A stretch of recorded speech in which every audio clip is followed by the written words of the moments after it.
Bienveillance. 5 choses à savoir dessus. Le terme de bienveillance est devenu un mot magique en entreprise, notamment en termes de management. Comment la définir et la cultiver? Nous avons posé la question à Sylvie Bernard-Curie et Christophe Devol, tous deux psychologues, thérapeutes et DRH, auteurs de Simplifier vos relations avec les autres, 1. Explication en 5 points clés et mise en pratique avec un exercice.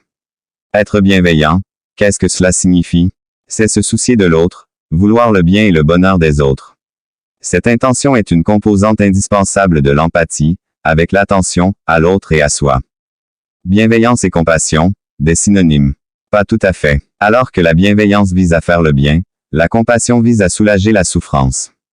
Peut-on tous devenir bienveillants? Oui, c'est une capacité que chacun a en soi dès le plus jeune âge.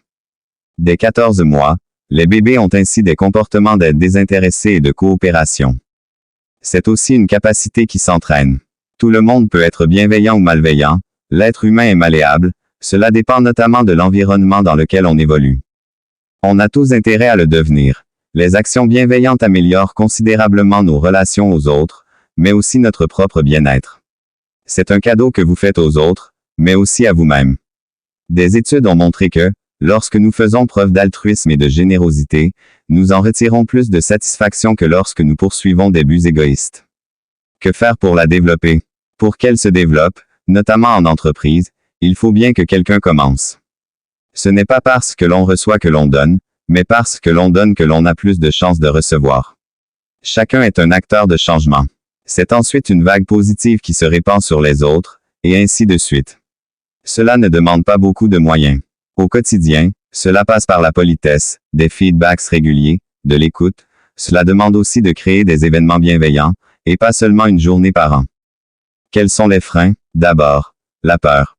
Peur de vos émotions peut d'être submergée ou de perdre le contrôle si vous vous laissez toucher par les autres, et peur des autres, peur de vous faire avoir par gentillesse ou qu'on abuse de votre confiance, peur d'être rejeté.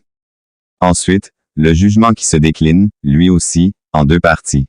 Jugement sur les autres, en vous disant par exemple qu'ils ne méritent pas votre bienveillance, et jugement sur vous, en considérant que faire preuve de bienveillance est un signe de faiblesse.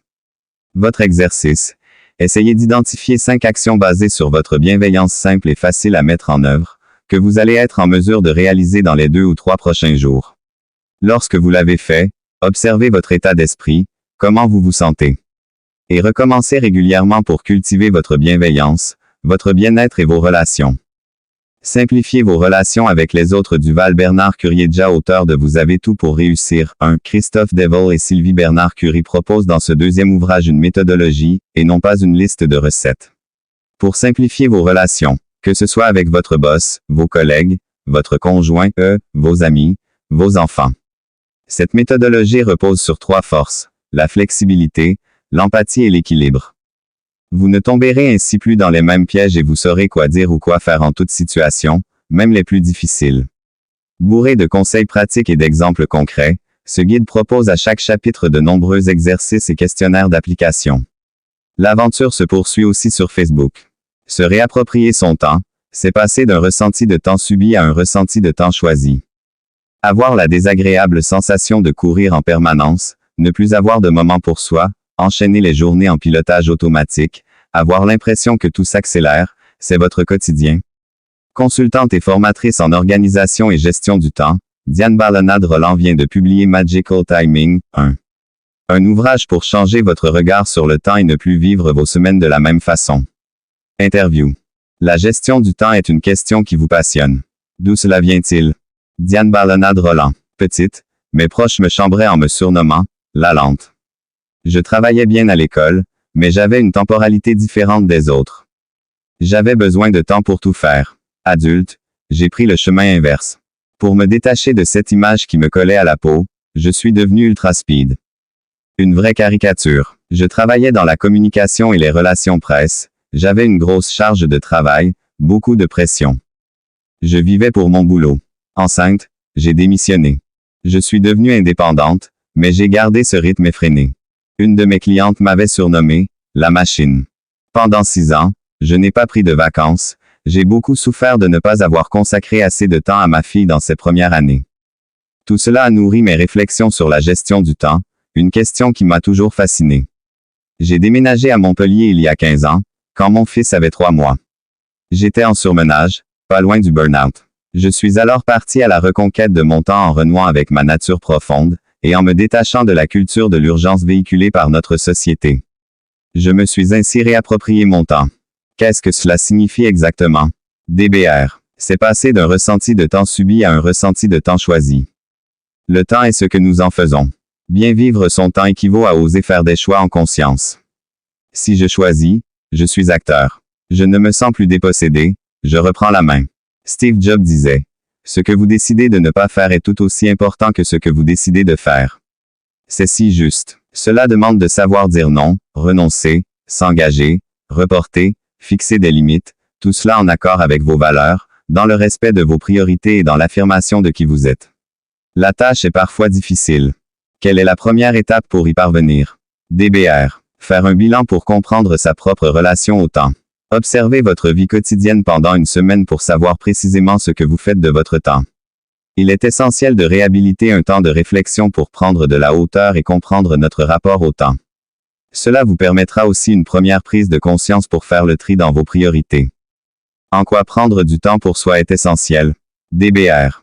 Cela permet de retrouver un état d'esprit de disponibilité. Nous ne sommes pas faits physiologiquement pour fonctionner en sur-régime en permanence et enchaîner les activités sans pause ou repos. Le temps pour soi n'est pas quelque chose que l'on devrait s'accorder de manière épisodique, quand les autres nous en laissent la possibilité ou pendant les vacances. Le temps pour soi, c'est toute l'année. Ensuite, il n'y a pas une définition du temps pour soi. Pour certains, ce sera du temps passé seul, pour d'autres entourés d'amis. Ce n'est pas une question de durée non plus, il faut juste trouver ce qui vous ressource et vous permet de vous reconnecter à vos envies, à vos besoins. Et ainsi récupérer de l'énergie. Je tiens à préciser que ne rien faire peut aussi être considéré comme une activité en soi. Comme le rappelle Laurent Schmitt II, quand on n'est plus dans le faire, on conçoit des espaces d'imagination. Le vrai challenge est de profiter pleinement de cette parenthèse sans avoir l'impression de pénaliser les autres, et donc sans gâcher ce moment en culpabilisant. Tout est une question de modulation et d'équilibre. DBR. Oui, tout à fait. Pour ma part, quand j'enchaîne plusieurs journées de formation, je suis vidé, je me prévois donc 1 ou 2 journées off ensuite. Cela m'est indispensable. Je me réserve aussi un rendez-vous avec moi-même par mois. Une vraie pause ritualisée, hors de chez moi, pour faire le point du mois écoulé et du mois à venir. Il ne s'agit pas de réussir à vous dégager du temps pour en faire toujours plus, mais pour être davantage en accord avec vos besoins et vos envies. Prioriser, c'est décider en conscience de ce sur quoi vous allez porter votre attention. Cela nécessite de procéder à un arbitrage. Comment réussir cet arbitrage au quotidien? DBR. Prenez votre to-do list et arrêtez-vous 5 minutes pour identifier, au démarrage de votre journée, vos 3 à 5 grandes priorités du jour en veillant à bien les noter par écrit. Ce sera en quelque sorte votre feuille de route pour la journée, et vous aurez allégé considérablement votre esprit. En adoptant cette habitude, vous clarifiez vos intentions, renforcez votre capacité de concentration et renouez avec le bonheur de la tâche accomplie. Vous avez enfin le sentiment d'avancer concrètement, dans la direction que vous avez choisie.